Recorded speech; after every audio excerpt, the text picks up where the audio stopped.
وقال ربكم ادعوني أستجب لكم. Berikutnya ini ada kondisi di mana mereka sudah menikah, Ustaz. Sudah 7 tahun dan sudah dikaruniai 3 orang anak. Tapi selama 7 tahun ini istrinya ini diajak untuk tinggal bareng sama mertuanya, sama orang tuanya si suami. Istrinya ini mau diajak untuk pindah, tapi nggak mau karena mampunya cuma tinggal di kontrakan petakan. Yang tidak mau istrinya? Istrinya. Nah, apa selama istri ini tinggal di rumah orang tuanya ini, itu suaminya tuh zolim atau enggak, Ustaz, ke istrinya ini? Tapi suami sudah ngajak untuk pindah, cuma pindah. Kontrakan? Iya. Enggak dong, suaminya enggak zalim. Justru suaminya sudah memberikan hak istri kan. Jadi memang Allah Subhanahu wa taala berfirman dalam surah At-Talaq, teman-teman, masalah tempat tinggal ini, askinuhunna min haitsu sakantum min wujdikum. Dalam surah At-Talaq. Seingat saya ayat 6 kalau tidak salah ini ya. Surah nomor 65. Allah SWT menyebutkan tempat tinggalkanlah para istri tempat tinggal yang kalian tempati. Mau kos-kosan, mau kontrakan, mau beli rumah sendiri, pokoknya kita tinggalkan istri di mana kita tinggal. Dan memang idealnya tinggal di rumah sendiri, idealnya. Kalau saya menyarankan saja, saya tidak menyarankan untuk orang terus-menerus tinggal bersama mertuanya. Kecuali memang ada keadaan. Mertuanya memang mau sama-sama gitu kan. Dia pun merasa nyaman dengan itu. Ya, dia menganggap seperti orang tuanya sendiri. Mereka selalu akur saja, itu bagus sekali. Gak ada masalah. Tapi kalau bisa memunculkan clash. Ibu kita pengen gorden warna coklat. Istri pengen gorden warna biru. Ya, ibu kita mau pengen bunga mawar warna merah. Istri mau warna kuning. Kan gak bisa ketemu. Ibu kita hari ini mau masak sayur asam sama tempe. Istri kita maunya rawon. Gak bisa ketemu. Kan gitu. Agak sulit. Karena pasti keinginan berbeda. Oleh karena itu lebih bagus kalau pindah. Ini dulu secara global ya. Kalau kita jawab pertanyaan tadi. Suami di sini tidak bersalah. Karena dia sudah tawarkan istrinya untuk pindah. Tapi hanya kemampuannya kontrak dulu. Kalau mau rumah sendiri tetap sama mertua. Nah sekarang dengan tinggalnya. Walaupun sudah 7 tahun, 10 tahun tinggal sama mertua. Tidak salah suaminya. Karena sang istri sendiri memang lebih pilih untuk tinggal di situ. Jadi gini Ustaz, zaman sekarang ini fitnah di mana-mana Ustaz, apalagi fitnah wanita. Nah ini gimana nasib jomblo yang masih pada kuliah Ustaz? Mereka masih harus berjuang menuntut ilmu, pemasukan juga belum ada, pendapatan. Istilahnya mulai dari dia buka mata sampai dia datang ke kampus itu udah fitnah semua Ustaz. Nah ini gimana Ustaz? Karena dilema kan Ustaz. Bagaimana caranya buka mata sudah fitnah? Kan masih di kamar. Ini istilahnya begitu Ustaz. Berarti perlu dicurigai penanya. Iya. Nah, kalau udah masuk kampus, lihat yang tidak pakai hijab mungkin baru bangun tidur buka mata, fitnah dari mana? Ini benar nih. Harus dicurigai nih. Malah bahkan puasa itu kan katanya bisa meredam syahwat Ustaz.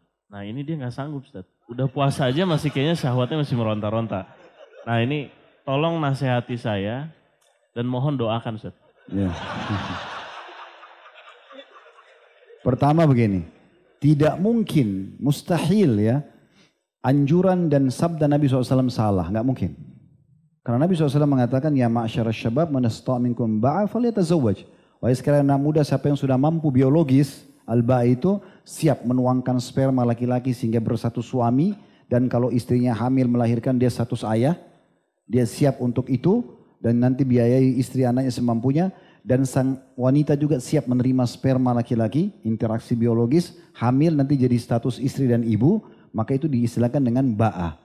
Hai anak muda, siapa yang bisa ba'a, laki-laki dan perempuan, mampu mengambil status itu, falyatazawwaj, menikahlah. Fa inna aghaddu lil basar, karena itu akan lebih menjaga kesucian mata, wa ahsanu lil farj, dan akan menjaga juga kesucian kemaluan. Wa man lam yastati' fa alaihi bis-shaum. Siapa yang tidak mampu maka dia sebaiknya berpuasa, fa innahu lahu wija'. Karena itu akan jadi tameng bagi dia. Jadi kalau penanya ini mengatakan saya sudah puasa tidak mempan, ini tanda tanya. Nggak mungkin. Sabda Nabi SAW tidak mungkin salah. Berarti antum membuka pemicu-pemicunya. Kita teman-teman sekalian ini Allah SWT berikan kita, ada hal-hal yang kita tidak buka pemicu tetap datang. Ada hal-hal yang kalau dibuka pemicu baru datang.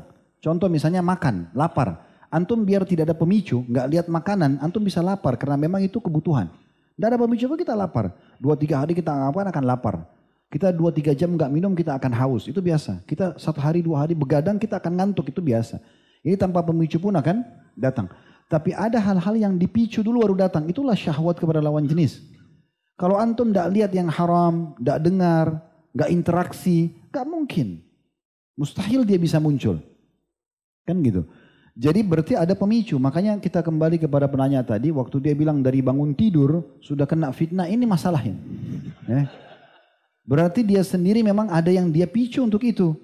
Kalau mulai bangun tidur, masuk kamar mandi sudah bawa handphone. Terus nonton. Ya wajar lah. Gitu kan. Sebagaimana antum melihat cuplikan tentang neraka. Tentang azab kubur. Antum berbekas dalam hati. Khawatir terkena itu. Nah begitu juga antum kalau buka yang berisi syahwat, antum akan terdorong untuk itu kan. Coba kalau antum tidak pikirkan, tidak ada masalah.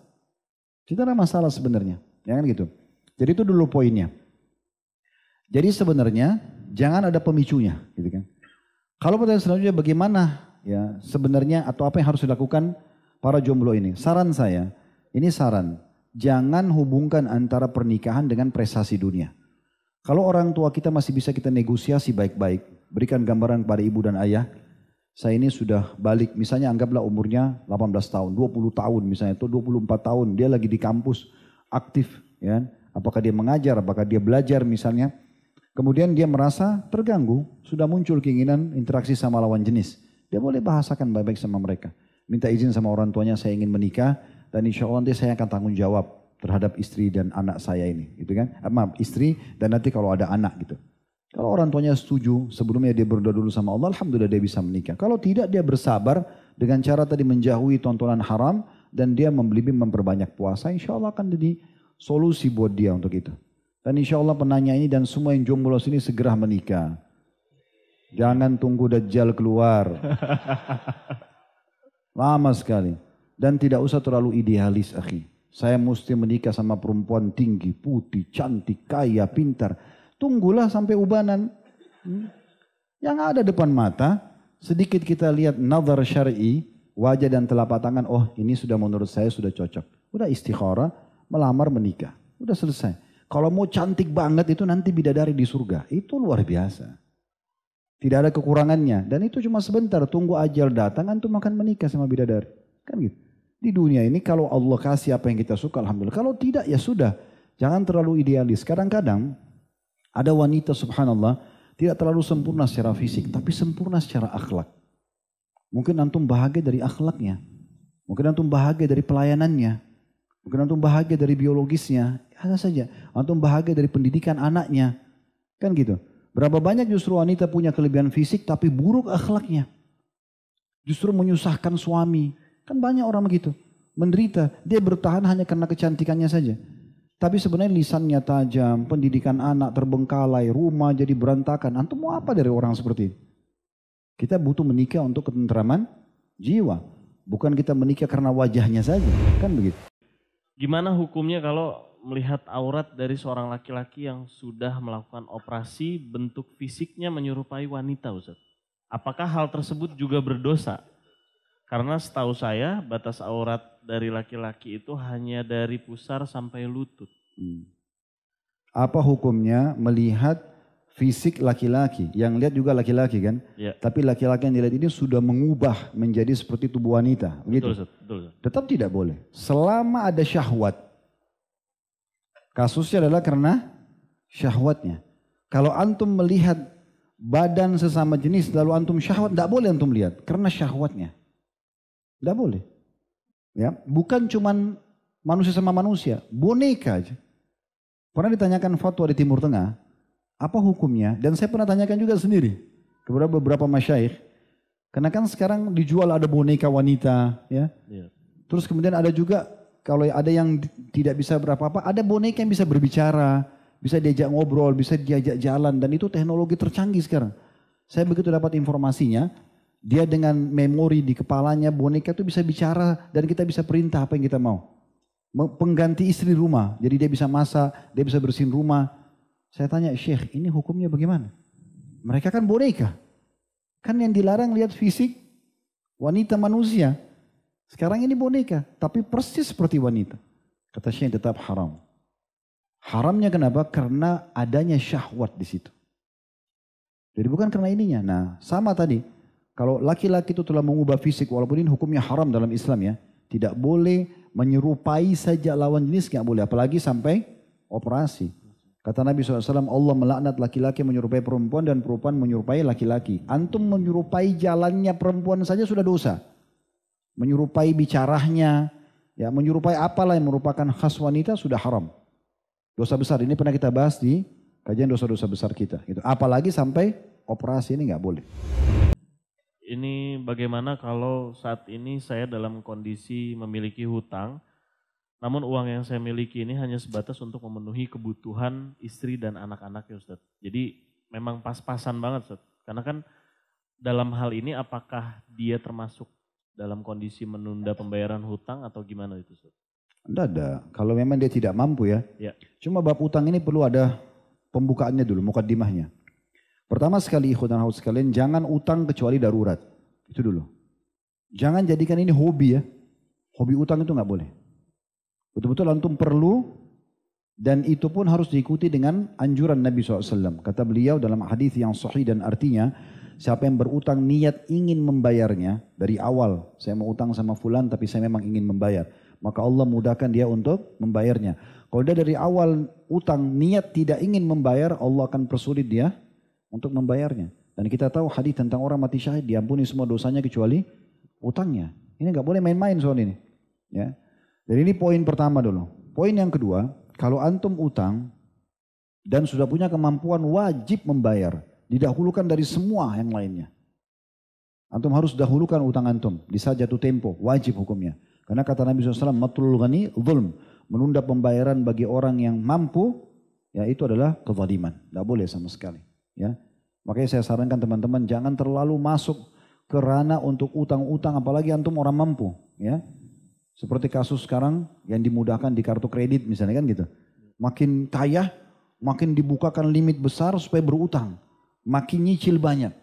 Kenapa dia buka pintu utang? Kenapa enggak cash saja? Kalau dia meninggal kan jadi masalah buat dia. Kan gitu. Dan dia nikmati barang yang diutang. Plus lagi dibayarkan dengan uang riba. Ini kan jadi masalah. Oleh karena itu jangan masuk ke zona itu dulu. Ya. Baik, tadi penanya mengatakan. Apakah dia termasuk apakah dia termasuk menunda utang sementara dia cuma punya uang pas-pasan untuk kebutuhan keluarganya? Tentu saja tidak. Tapi saya juga sarankan ini poin ketiga tadi. Ya, dari 2 poin sudah kita sebut. Poin ketiganya adalah dia harusnya datang kepada pemilik piutang ini dan meminta keridoannya. Minta keridoannya. Tolong saya tidak mampu bisa enggak dimaafin. Dan boleh sebutkan hadis Nabi SAW. Kata Nabi SAW, siapa yang memberikan utang, memberikan tenggang waktu atau memaafkan orang yang punya utang, maka dia akan dapat naungan Allah pada hari kiamat. Tidak ada naungan kecuali naungan Allah. Kan itu bisa disebutkan. Kalau dia bilang, oh saya nggak bisa, saya juga butuh dengan uang itu. Baik, saya diberikan tenggang waktu karena saya betul-betul tidak mampu sekarang. Sampai saya mampu, saya akan bayar. Setiap kali ditelepon, di WA, selalu sampaikan maaf, selalu doakan kebaikan buat mereka. Jangan lari dari kenyataan ya. Jangan malah pada saat mau utang terus ngejar orang, begitu ditagih malah dia lebih ganas, lebih keras dari pemilik uang. Ini nggak boleh. Ini double dosanya. Ya, sudah sengaja utang tidak mau bayar, plus lagi dia kasar dengan orang yang sudah berbuat baik dengan dia. Pertanyaan berikutnya ini, suami Ana menikah siri dengan gadis, Ustaz. Wah. Beberapa bulan sebelum mereka menikah, mereka ini berzina, Ustaz. Dan setelah itu mereka akhirnya memutuskan untuk menikah. Tapi dalam kondisi mereka menikah ini orang tua perempuan ini nggak setuju, terutama bapaknya. Akhirnya mereka melaksanakan akad nikah dengan diwalikan oleh pamannya. Ini yang bertanya si istrinya Ustaz. Gimana hukum pernikahan suami saya Ustaz? Apakah itu pamannya dari ayahnya? Dari ayah. Baik. Paman ayah. Mungkin kita jawab dari 2 sisi, ikhwan akhwat sekalian pertanyaan ini. Jadi yang pertama, jangan mulai ibadah dengan maksiat. Jangan mulai. Pernikahan tidak akan diberkahi oleh Allah SWT kalau dimulai dengan dosa. Jangan pacaran sebelum nikah. Mulai dari tatapan, mulai dari ciuman, mulai dari pelukan, akhirnya sampai kemaluan dengan kemaluan, ini semua akan membawa permasalahan dalam rumah tangga. Kenapa tidak mulai dengan hukum syar'i saja? Kita disuruh nazar syar'i, kan ta'aruf dalam Islam itu sederhana runutannya. Pertama, nazar syar'i, melihat apa yang kita suka dari wajah, dan itu sudah cukup mewakili ya, makanya wanita bisa dilihat dari wajahnya dan telapak tangannya. Kemudian yang kedua, kenali keluarganya, pihak keluarga ayah dari mempelai laki-laki dan perempuan, ayah mereka berdua itu akan mewariskan keturunan fisik. Kemudian dari keluarga ibu mempelai laki-laki dan mempelai perempuan itu akan menurunkan karakter. Dan yang ketiga lingkungannya, dia bekerja di mana, dia bergaul dengan siapa, apa kegiatannya kalau lagi weekend misalnya. Ya, kita bisa tanya ke dia kira-kira kalau malam Ahad atau malam Minggu ya, hari Ahad ini ngapain saja? Oh, saya biasa di diskotik, saya biasa di bar. Kan antum sudah tahu. Oh ya, saya ikut pengajian, saya bakti sama ibu saya, kita sudah tahu. Yang terakhir yang keempat istikharah. Ini nggak butuh lama-lama. 1 hari bisa ini. Selesai, antum ambil keputusan. Ada kecenderungan lamar besok, lusa atau seminggu lagi kemudian sudah menikah, gitu kan? Nanti pacarannya setelah nikah. Silakan sampai capek itu biologis sampai nikah. Pahala lagi. Pahalanya biologis orang sudah menikah itu sama besarnya dengan dosa zina. Karena begitu kata Nabi SAW. Di kemaluan kan ada pahala yang besar. Kata para sahabat, ya Rasulullah, kami nikmati pasangan kami, dapat kenikmatan, kami dapat pahala. Lalu Nabi berikan perumpamaan. Kalau kalian letakkan pada yang haram, zina. Dosa enggak? Jelas dosa. Dan itu besar kan?